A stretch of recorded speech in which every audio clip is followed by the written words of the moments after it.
We are in Hebrews chapter 11. Hebrews chapter 11.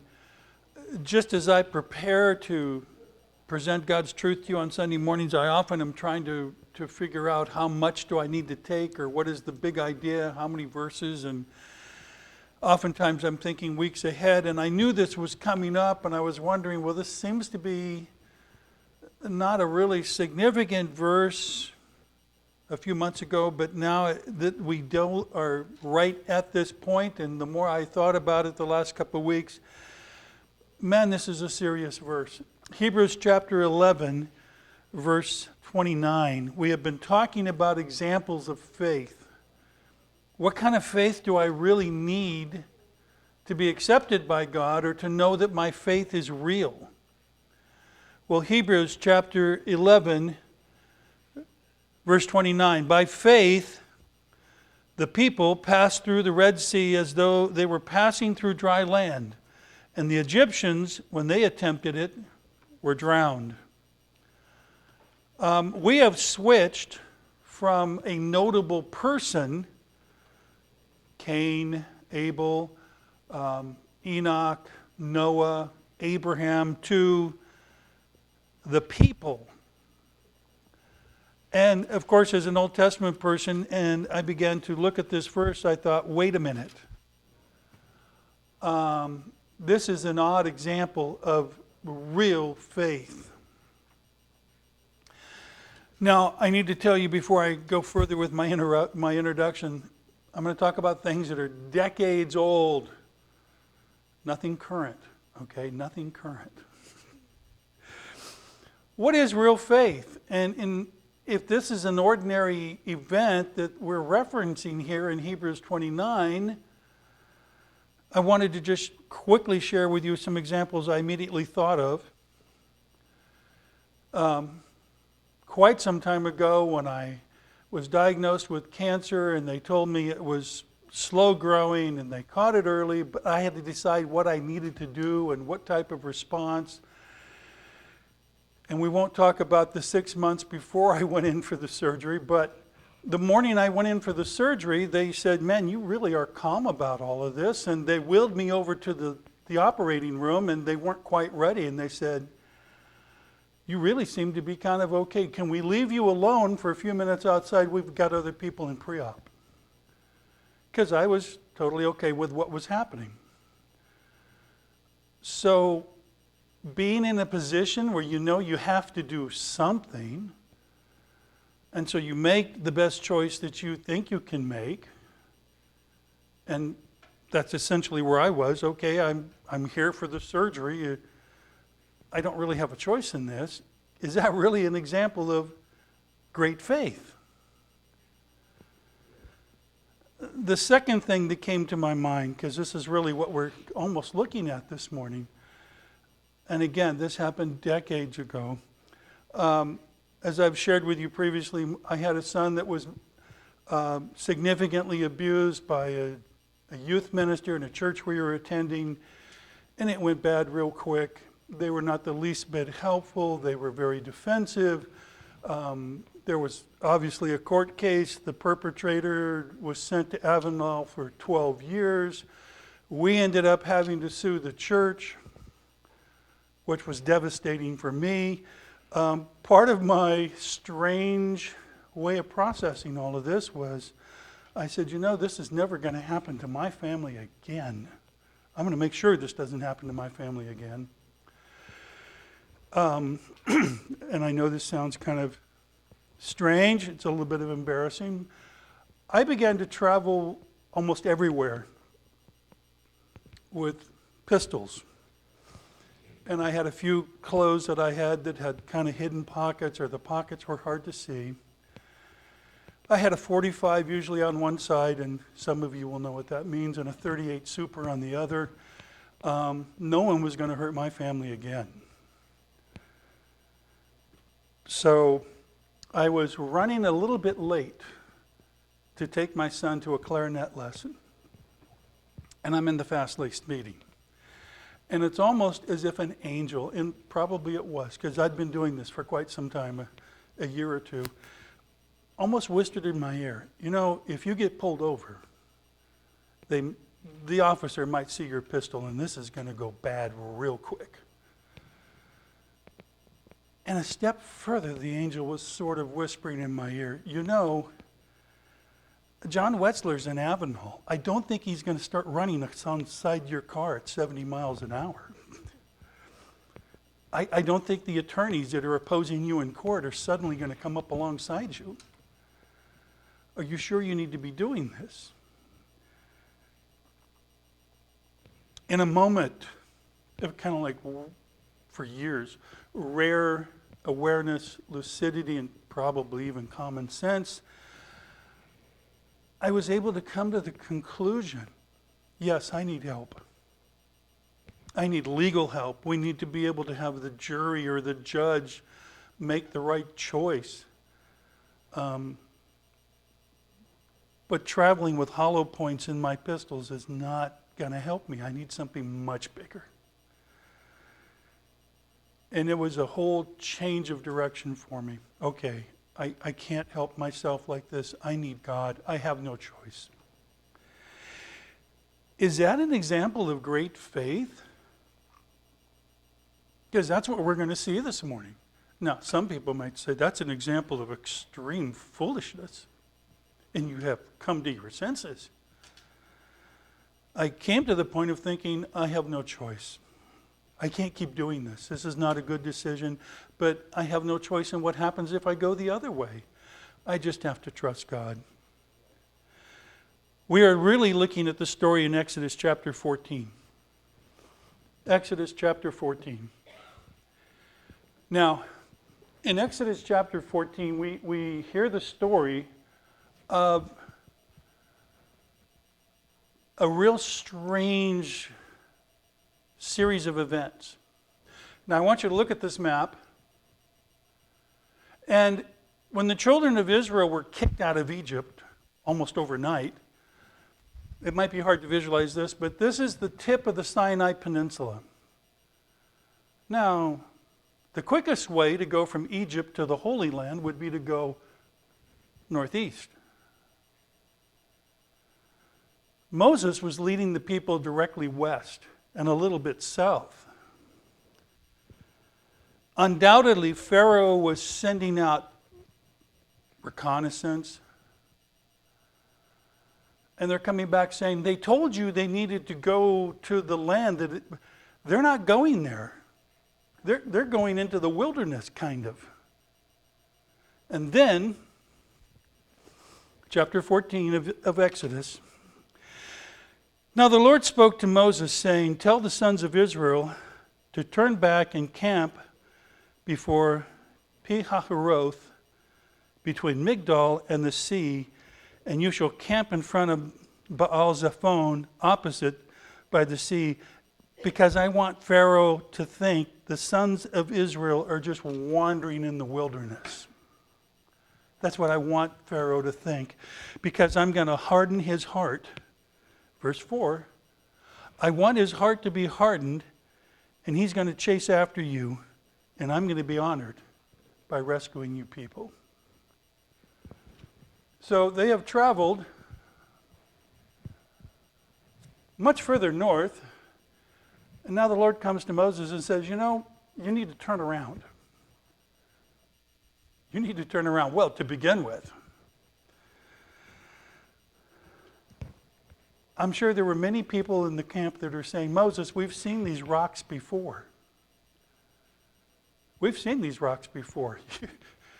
You're not going anything new. You're just going back to where we were a couple of weeks ago.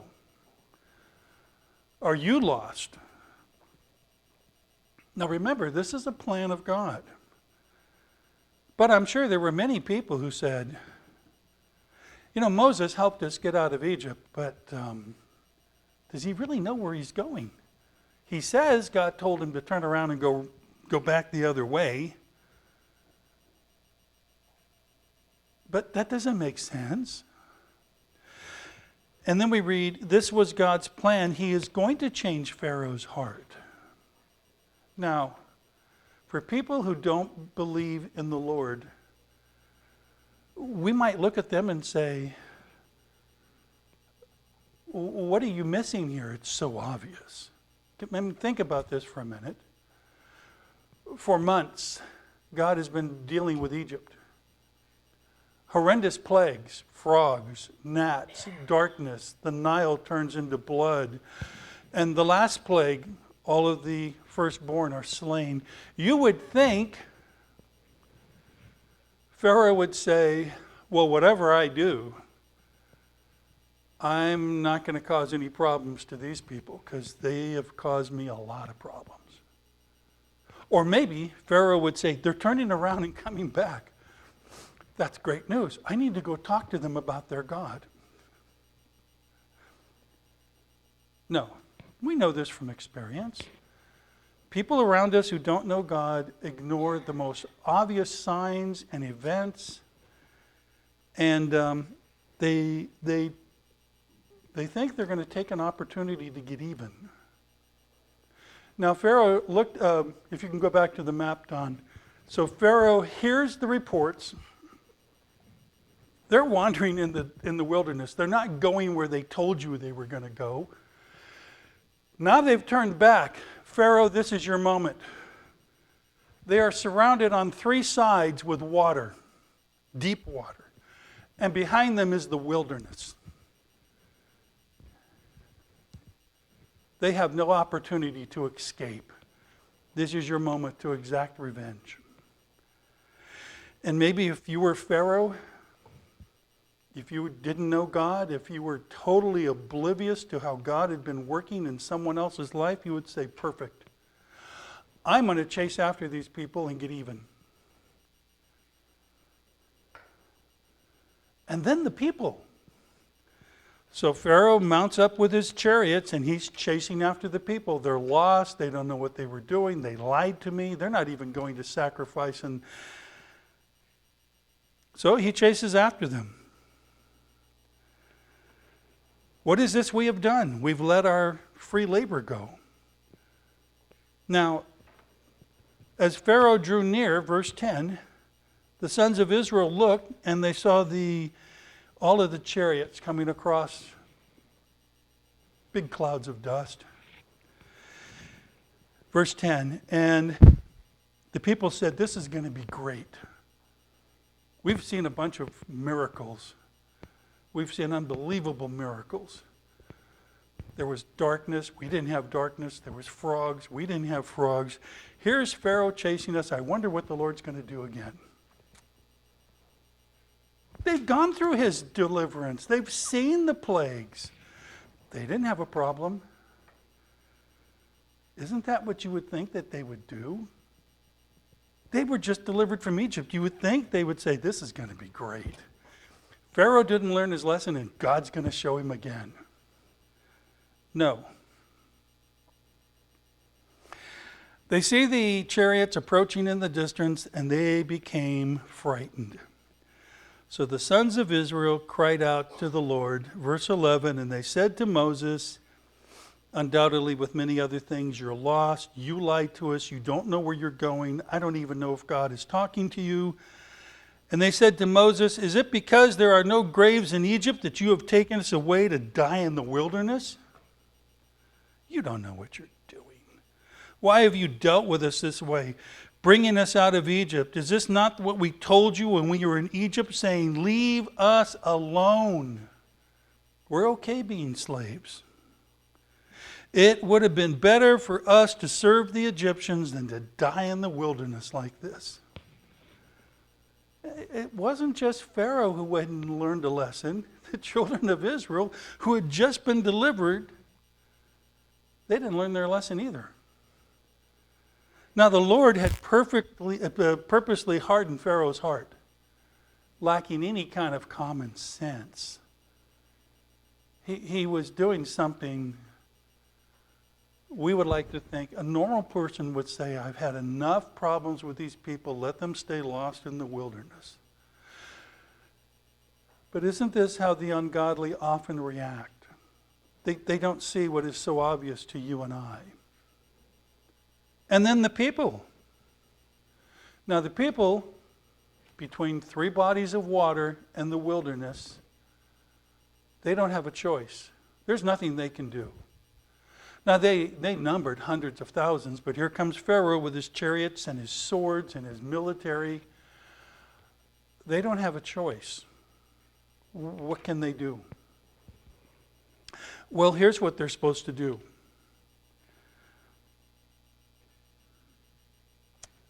The Lord responds to Moses. Verse 13, but Moses said to the people, notice not just to Moses, to the people, do not fear, stand by and see the salvation of the Lord, which he will accomplish for you today. The Egyptians who you have seen today, you will never see again. The Lord will fight for you. You keep silent. Well, that's kind of maybe a polite way of the Lord telling the people, can you just shut it up? I've shown you so many miracles. Can you think about that for a minute? Well, this even gets more difficult. There's going to be a wind that blows all night long. We see in verse 15, why are you crying out to me? Just go ahead. Now, Moses lifts up his staff and he stretches it over the sea, but there's going to be a dry wind blowing all night long. And there's a cloud. There's a cloud. The angel of the Lord who had been going before the camp of Israel moved and went between them, and the pillar of cloud moved between them and the Egyptians. I'm sure, it doesn't say this in the Bible, I think this is a good assumption. If that huge cloud hadn't been there, I wonder how many of the children of Israel would have said, enough of this. We're going to go back and negotiate with the Egyptians. We'll work something out. We don't need to die like this. But they couldn't do that. Here's this big, huge cloud in the way. The wind blowing. I'm not sure any of them slept that night. Would you have slept? You're wondering how this is going to work out. You are trapped. Wilderness behind you, 3 bodies of water around you, the most dominant military force trying to wipe you out. I don't think a lot of them slept. Well, I could probably do that. I can sleep when I need to sleep. I don't wake up with noises. All night long, the wind blowing. I wonder how many times they got up, peeked out their tent. Man, the wind is blowing. Well, fortunately for us, that cloud is still there. Well, how does this work out? Well, Moses lifts up his staff. Verse 21, Moses stretched out his hand over the sea, and from the wind blowing all night long, the sons of Israel went through the midst of the sea on dry land, and the waters were like a wall on both sides.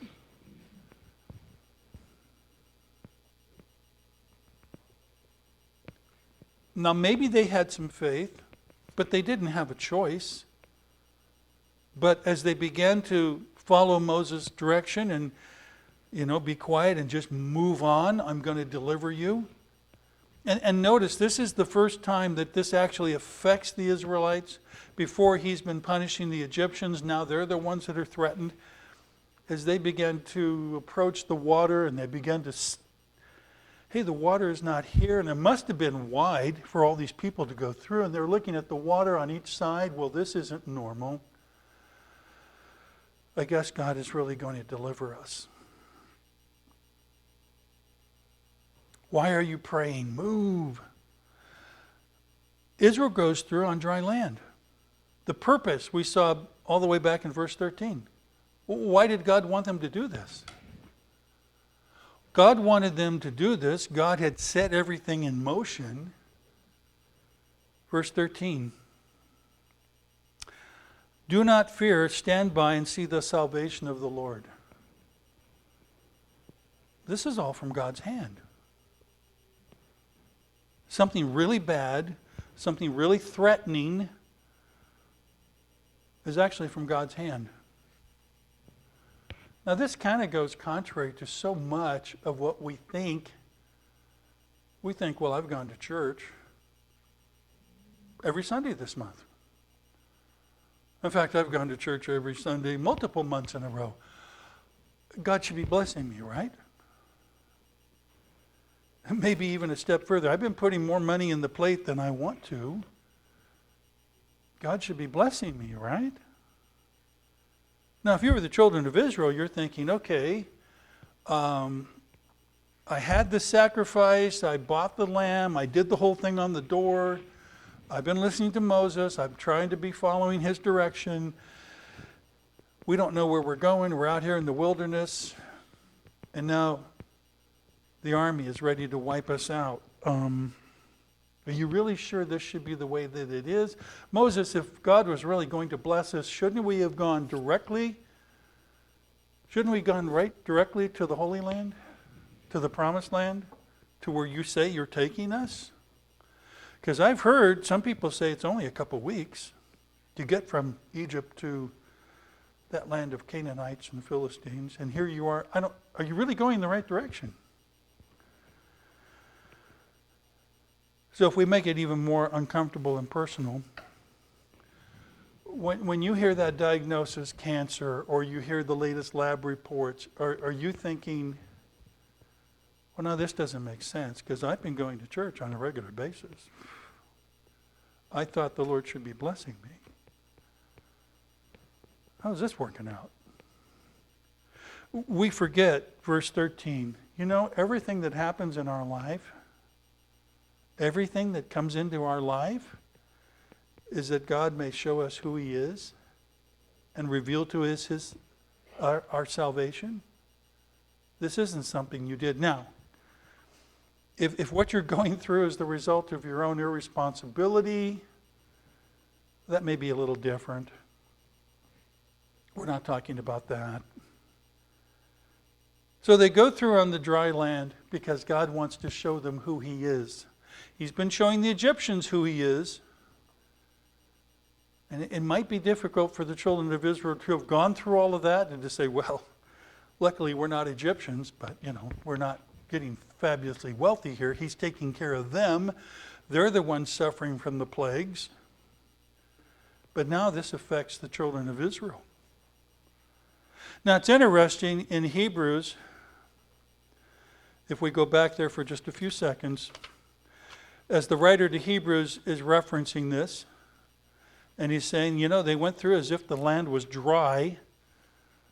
And I'm wondering whether it doesn't say the ground was dry here in Hebrews chapter 11, verse 29. In our set of verse this morning, it doesn't say the ground was dry. It says, as though it were dry. By faith, they passed through the Red Sea as though they were passing over on dry land.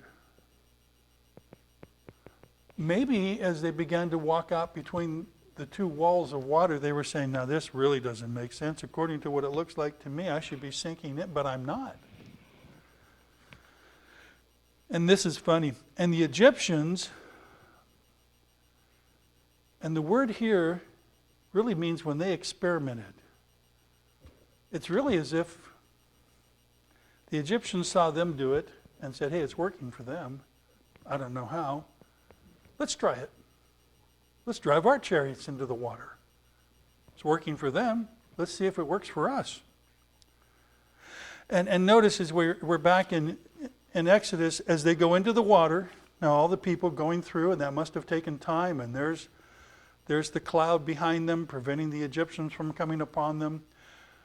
And maybe they quit looking behind them because now they're looking at the water way over their heads, and they're walking on maybe dry ground. Maybe the ground looks like it should be wet, but it's not, and they're still not sinking into it.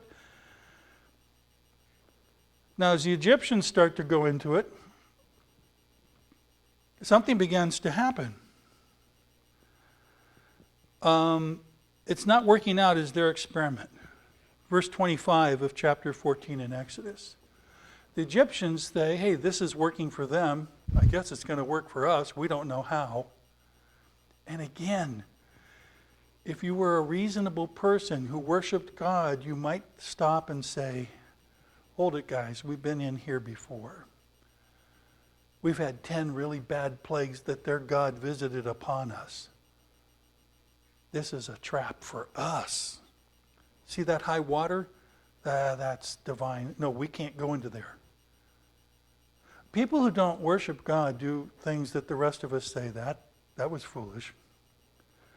No, they go into the water, and the first thing that begins to happen, verse 25 of chapter 14, he caused the chariot wheels to swerve and jam, and they were driving them with great difficulty. Oh, moment of awareness. And the Egyptians said to themselves, let us flee, for the Lord is fighting for them. Yeah, he's been doing that for months with all of the plagues. Why would you think this is anything different? I guess they're trying to turn around. There must have been enough room because of all the people that went over. The water must have been wide enough. They're trying to turn around. Then the Lord said to Moses, stretch out your hand over the sea so that the waters may come back over the Egyptians and cover the chariots and their horses. Well, you know the story. The water came back and drowned them all.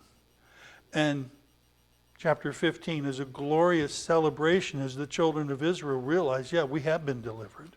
It was nothing we did. He has conquered our enemies. Now some deep lessons. Ultimately, God conquers our enemies. Even when it seems absolutely impossible. Our enemies, too late, are going to realize they can't touch us. Our faith is like this. We get to the point, perhaps, in our life where we realize, I can't deal with this anymore. I just have to trust the Lord. If other people try to do that without making Jesus the reason, it doesn't work out. But isn't our salvation like this? You must have been at a place where you said, okay, what I've been doing doesn't work. I don't have a choice. Hopefully you weren't like me, carrying around firearms and realizing this really makes no sense. I have no choice. I have to trust God. Maybe you were like me when I'm just waiting to go into the surgery. Okay, I just have to do this, but I'll trust God. And our salvation, when we get to that point where we realize, I can't put enough money in the plate, although probably I should put in more. It doesn't matter how often I come to church. It doesn't matter how many times I read my Bible, although I should read it more than I do. It doesn't matter how many good works I try to do. It doesn't matter how I try not to get angry at people who cut me off on the freeway. I realize my salvation can't happen by anything that I do. I have no choice. I either trust Jesus or I don't. Even in difficult times. Now, what happened was something that God wanted to happen. God wanted the children of Israel to be trapped between 3 bodies of water in the wilderness. This goes against so much of what people try to tell us. No. If you have faith, see, God just wants to bless you. If you really had faith. And I guess if you're going through difficult times, it means you don't have faith. But that's not what that says here.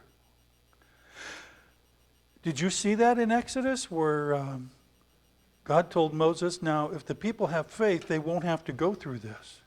He had them go through this because he wanted them to have more faith. This is hard for us to kind of get a hold of. If you're going through difficult times, if you're waiting for the latest lab results, if you're trying to figure out how is this going to work out, our first thought, it was my first thought, if I have cancer, I know a lot of people that deserve it more than I do. I know a lot of people. You want the list. Maybe this is a mistake. Isn't it hard to say no? God wants me to go through this. The question is, how do you respond? God wanted them to go and get trapped by the Egyptians so that they would see who God is. Even in the most extreme of our life experiences, there's going to come a time when we realize, I'm not recovering from this. I think I'm going to die. Is that God not blessing you? Or is that the ultimate of God showing you, I have delivered you from the enemy? He has no power over you. Yes, you have to go through this. But you're going to be rescued in a way beyond your ability to understand. And so, we have been looking at people who had faith that I don't know if I will ever have. Noah building his ark for years. People making fun of him, people slandering him, people trying to obstruct what he was doing. I don't have that kind of faith, usually. The faith of Abraham we've looked at. I often don't have that kind of faith. The faith of Moses, now I'm really kind of financially orientated. The faith of Moses to give up a sure thing for nothing? No, I often don't make that kind of a decision. We've been looking at the real pillars of faith. Here's our difficult example this morning. A real example of faith? A hard to understand example of faith? A real example of faith is you and I. When, like the children of Israel, we have no choice. I'm just going to go ahead and trust the Lord.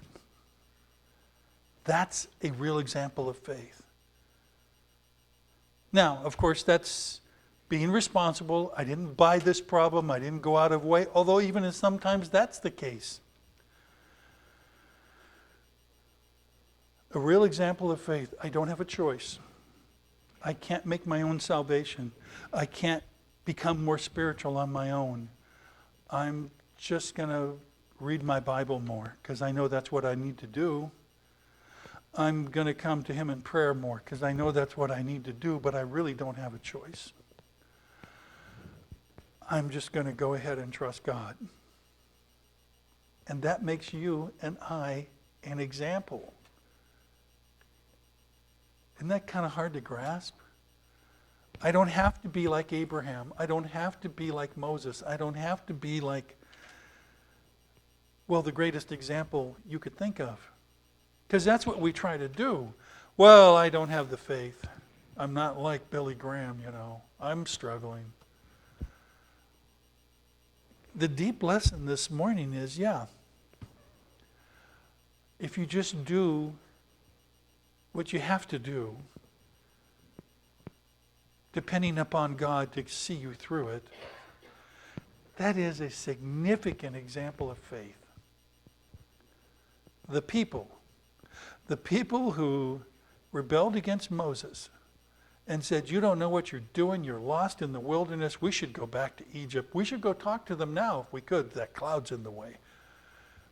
But they crossed through the waters and they're an example of faith. And you and I do the same thing. We complain that God is taking us through this problem. We complain that it's not going to work out. I should try to work it out on my own. No. If you respond with faith that God is going to see you through it, you're demonstrating significant faith. And so the big lesson this morning, yes, realize that you're trapped. You can't rescue yourself. Satan is roaring down on you thinking that he's going to wipe you out. But you've put your faith in God. You put your faith in Jesus, and the truth is, he can't touch you. And he's going to get wiped out. So step forward. Go into the water. It doesn't make sense. You would think it's the last thing you should do, but that's your salvation.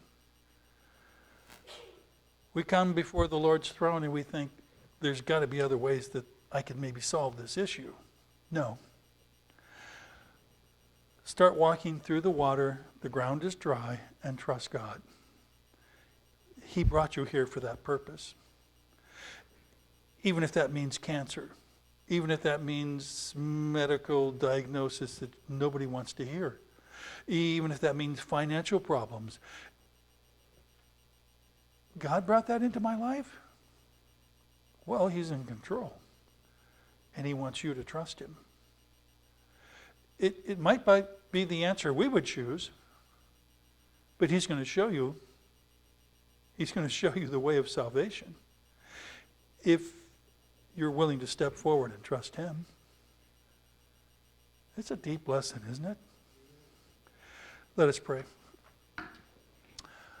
Our Father, it's hard for us to believe and to understand we can be an example of faith by just kind of stepping forward but we don't have any choice. We're just doing the only thing we can do, but we're going to trust You for the outcome. We pray that we would be strengthened not to attempt to find another way through the water, but that we would trust You. In the little things, in the everyday things, we will trust You that we can be making decisions, deciding to go forward when it seems like we have no choice, but we're going to trust You for the outcome. And in this way, we become more like Jesus.